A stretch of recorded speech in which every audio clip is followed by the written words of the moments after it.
Hello everyone, and thank you for checking out this video. What we have here is what I believe to be a complete collection of games for the Koei Pasogo, which is a super obscure handheld system that there is minimal information about on the internet.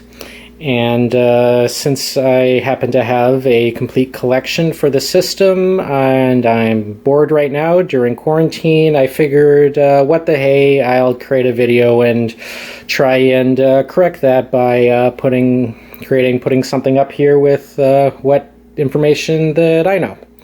I don't have any video producing or editing or any skill, so I apologize in advance for the quality of the video. But hopefully this will be super informative for this very, very niche group of people who are into collecting handhelds and either don't even know this thing exists or were kind of aware of its existence. And you hopefully, that very narrow group of people that would be interested in this find this super informative. So anyway, thanks for checking it out. So let's get started. Okay, so what we have here is the system itself, and I have a Game Boy Pocket here just for comparison's sake. Both of these systems actually came out in 1996, so they are both actually fairly contemporary to each other. As you can see, the screen size is significantly larger, and cartridge-wise, you can see the cartridge is a little bit bigger. And thickness-wise, it's a hair thicker, but not a lot, so not a large difference there. Now, what we have here is we have the box. So basically, at the top here, it says this is a personal computer of the board game Go. Right down here, it basically kind of just says this is a 3D representation of the system in the drawing form and a visual representation of one of the pieces of software available.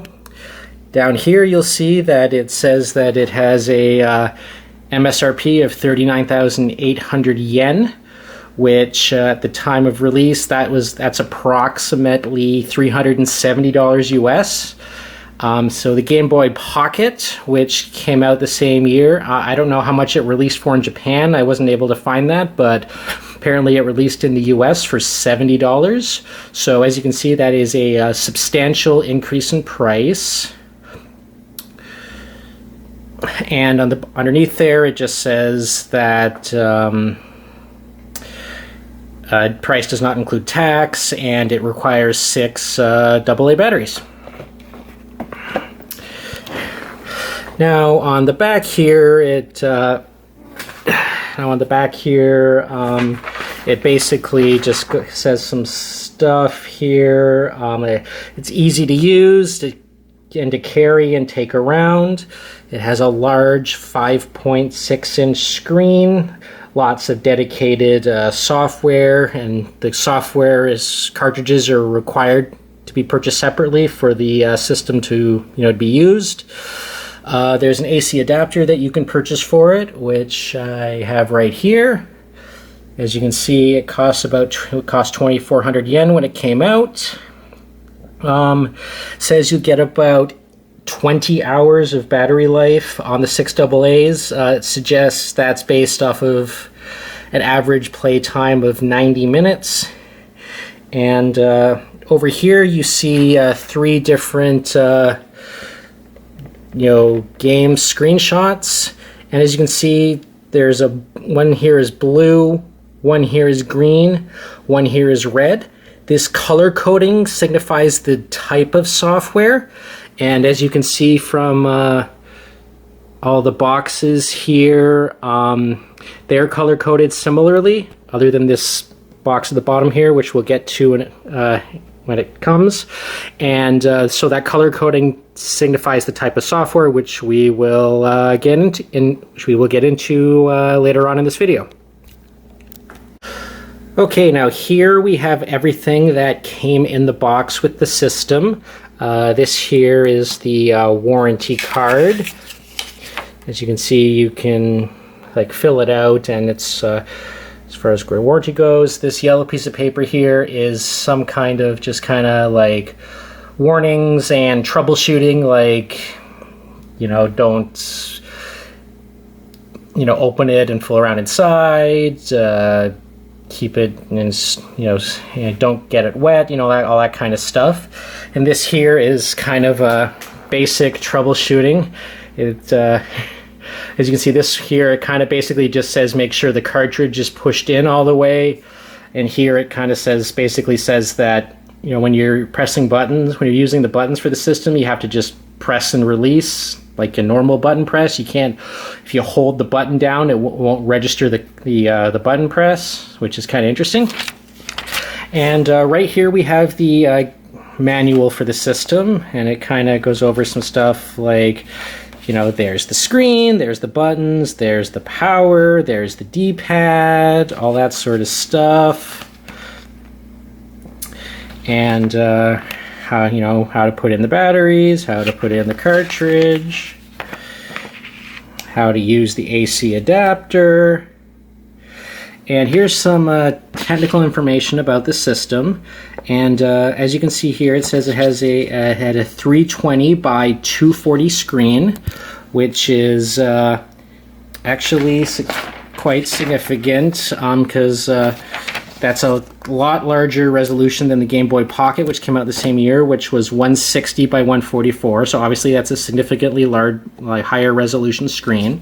And at 5.6 inches, obviously it's a significantly larger screen than the Game Boy Pocket as well. And then you got some dimensions there, you know, about 22 centimeters by 12 centimeters by 36 by 3.5 centimeters, weighs 395 grams, so that's, you know, 454 grams in a pound, so it's a little bit under a pound. You can use an AC adapter or 6 batteries, and then there's what the power consumption is.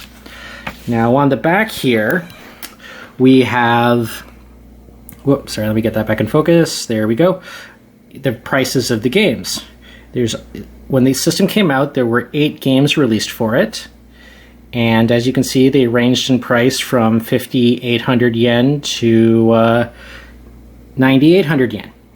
So that is comes out with a range of between you know, $50 and $90. So, you know, you think a $90 game would be pretty expensive, but from what I understand and what I've read and heard over the years on podcasts and whatnot, is game pricing in Japan was never, you know, like a flat $50 or $60 like it was here in North America. They ranged in price significantly from, like, if, you know, a developer thought it, you know, like, more common to have larger, like, ROM chips in the system, or for some cases have extra co-processors when necessary and then drive up the cost and charge extra. So, like, a lot of NES Go games had extra processors in them because Go is a lot.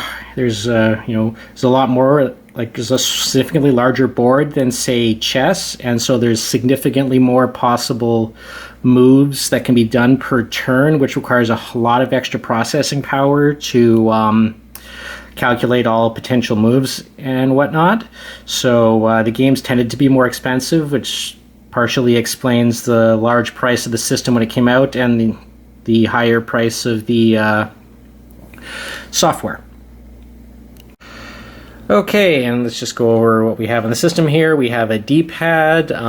It works, I guess. I wouldn't want to play Super Mario Brothers or Mega Man or something like that on it, but moving at 90-degree angles on a Go board for moving around, moving your piece around, seems to work okay. You've got circle and X buttons here. With the circle button being a little bit bigger than, they're actually maybe about double the size of the X button. Circle seems to confirm, X seems to back out, so similar to a Japanese PlayStation. You've got an on-off switch there. Nothing on the bottom of the system there. You flip it around and go up at the top here. You got the cartridge slot. You've got a contrast dial where you can move the contrast up and down, and the AC adapter port. On the right hand side of the system here, we don't have anything. And on the left hand side of the system here, we don't have anything. So we don't have any sort of headphone jack, so you can't put headphones on. And then on the back here, there is obviously just the battery slot where it takes 6 AA batteries. Okay, now this is what you get inside each package when you purchase a game. As you can see here, the games are in like this case here where it's got a little slot to store it, and they come in this little plastic baggie as well. And inside you have an instruction manual, which, you know, basically it's got some, you know, how to use the system stuff, and then, you know, tells you some of the stuff, like, you know, obviously instructions how to play the game, and then, you know, warnings and warranty at the back, that sort of thing. And on the back of each manual, there's a price list of all the software available at the time the game was released, what software is available.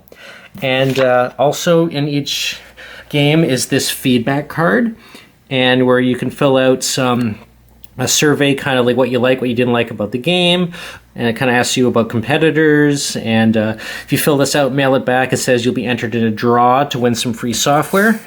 And one thing I thought was pretty funny in the back here, you see right around here, this question here, it asks you what systems I think you currently own, and it's got like Super Famicom, it's got PlayStation, it's got Saturn, it's got PCFX, and it actually has the 3DO, which is pretty funny. Another system that didn't do too well, that was out around the same time.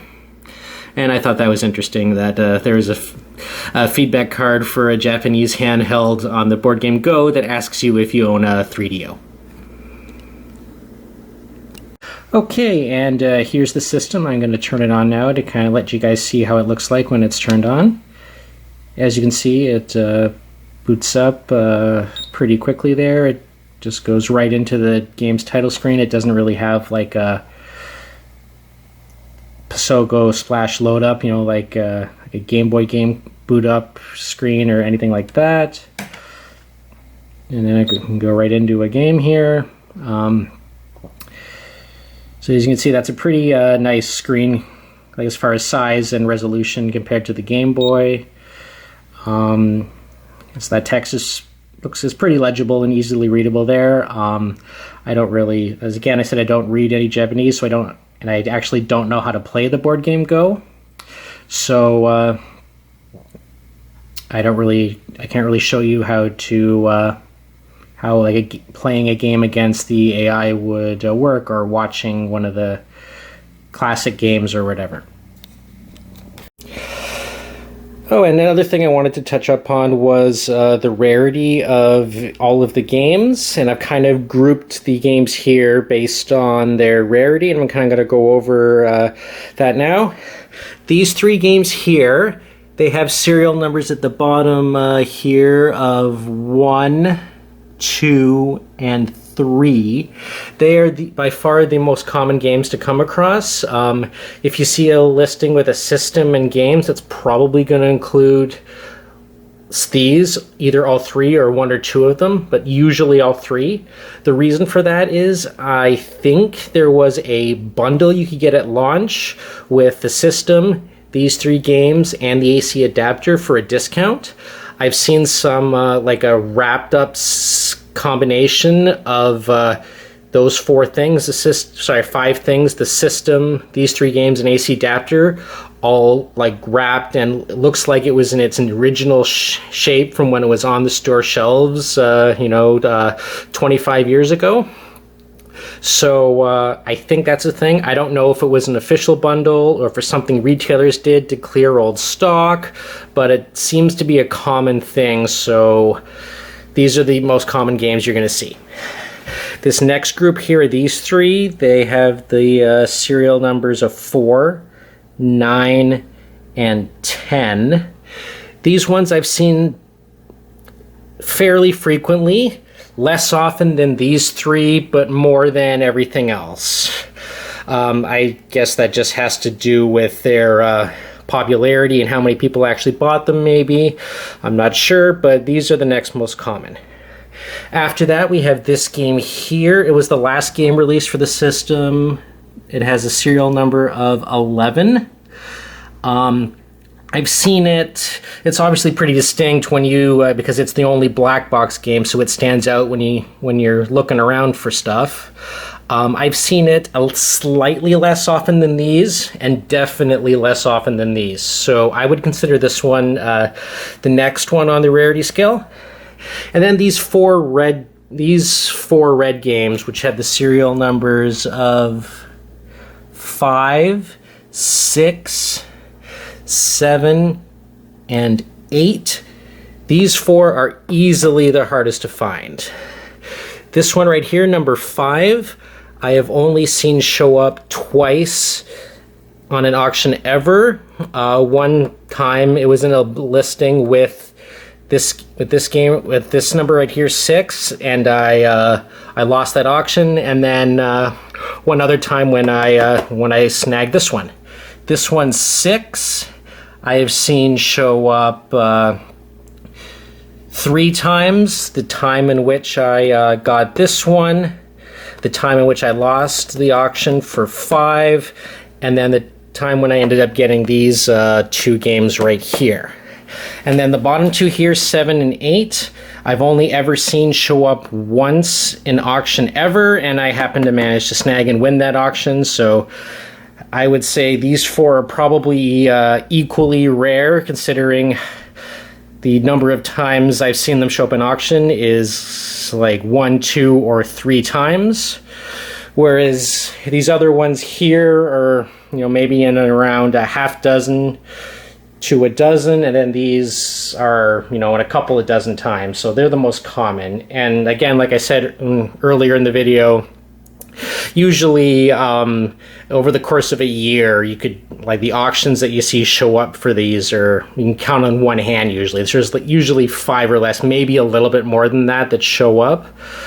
So, that's not a large sample size. So, it's hard to say how much of this is hanging around in Japan and used game shops and whatnot. Okay, and here we have all 11 games that were released for the system.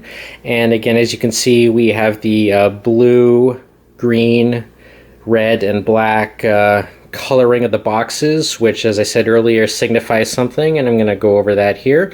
The system originally launched, I believe, April 5th, 1996, and the reason I think that is I saw on Twitter somebody posted a scan of an ad in a Famitsu mag where it said that in the ad, launching April 5th, the person on Twitter said that the ad was from 1994, but I think they're mistaken, since it's unlikely that there would be a 2-year delay, because the ad had the first 8 games and the system and the pricing for all of that in it, and it was exactly the same. It kind of think it's unlikely that 2 years would pass and that wouldn't change. And one of the websites I got some of these games from, in their database, they list like release dates for stuff,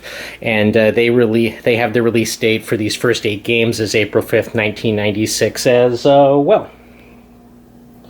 Okay, so as you can see down here, let me get that back in focus, the games have serial numbers that range from, it goes KS and then 1001, 1002, all the way to 1011 for the 11 games that I believe are the only 11 games that were released for the system.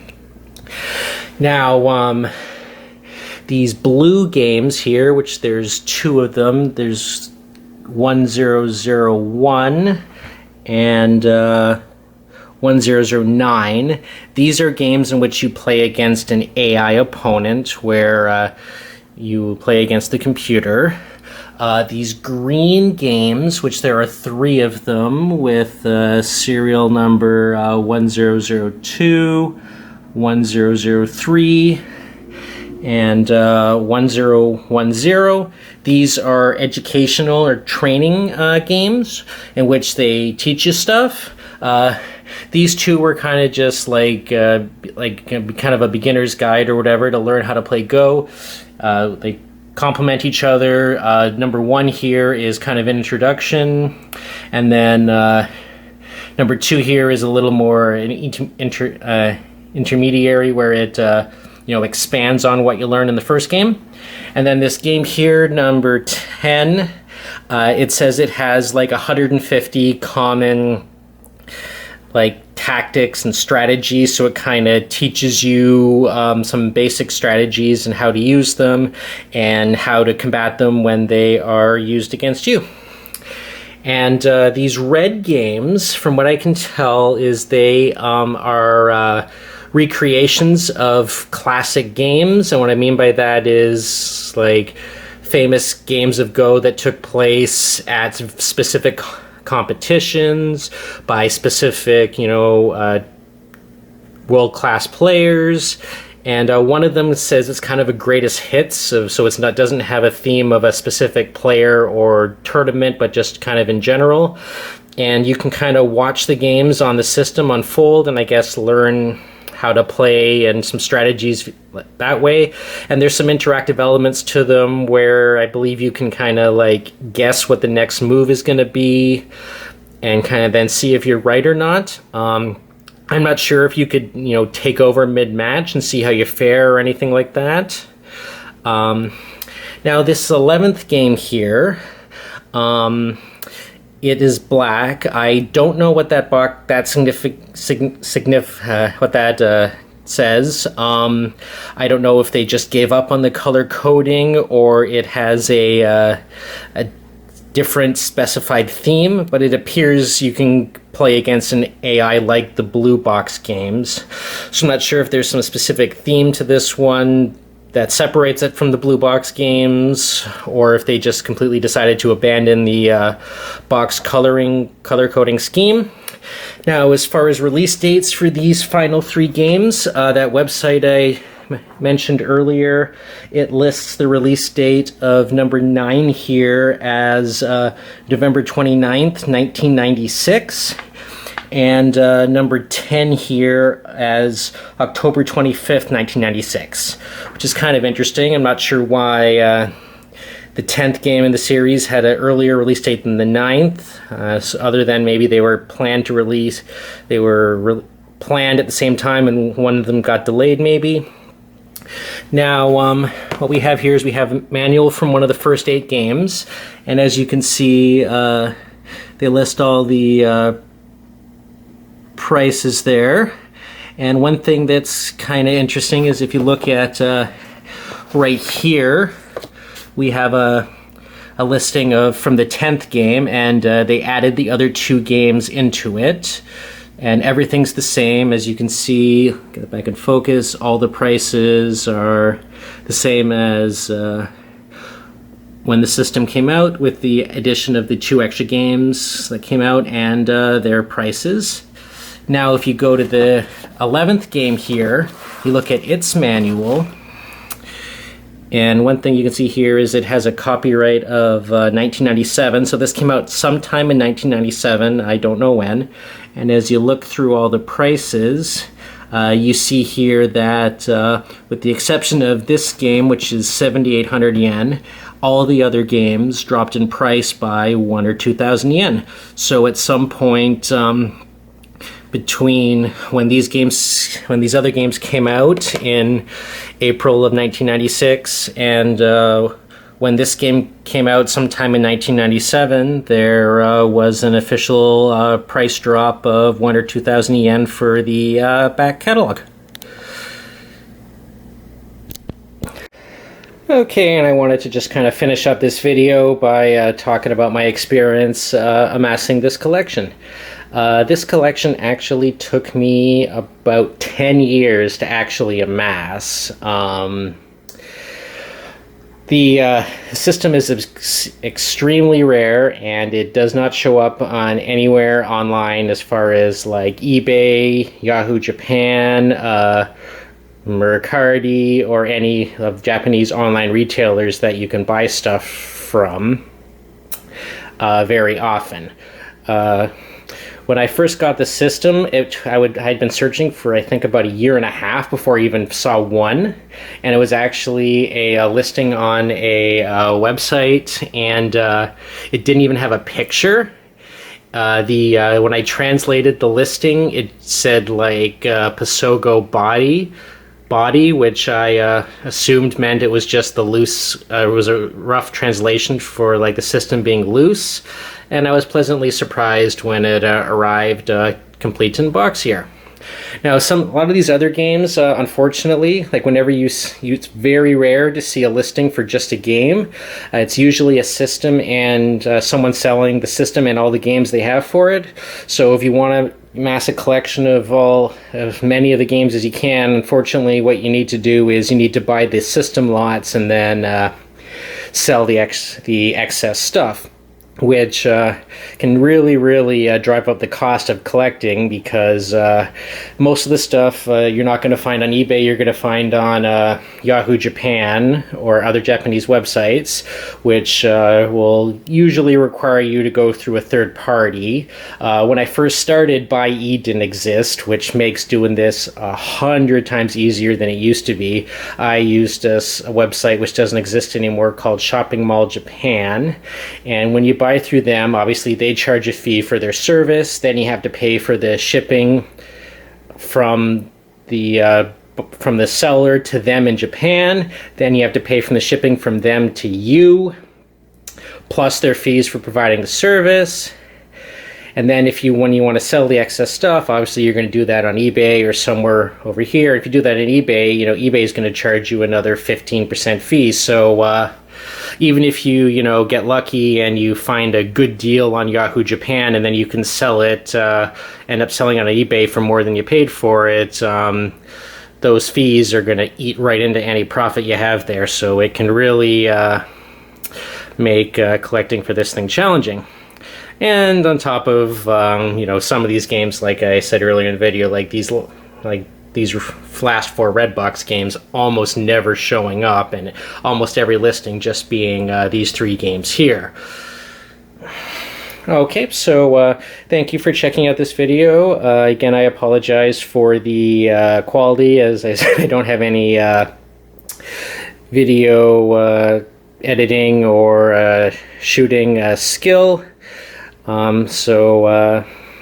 I hope for the very small group of people that were interested in this sort of stuff that you found this informative and enjoyed the information I provided here.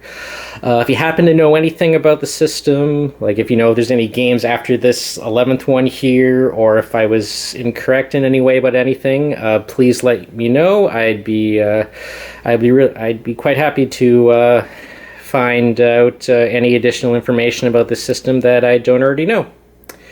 Anyway, thanks for watching.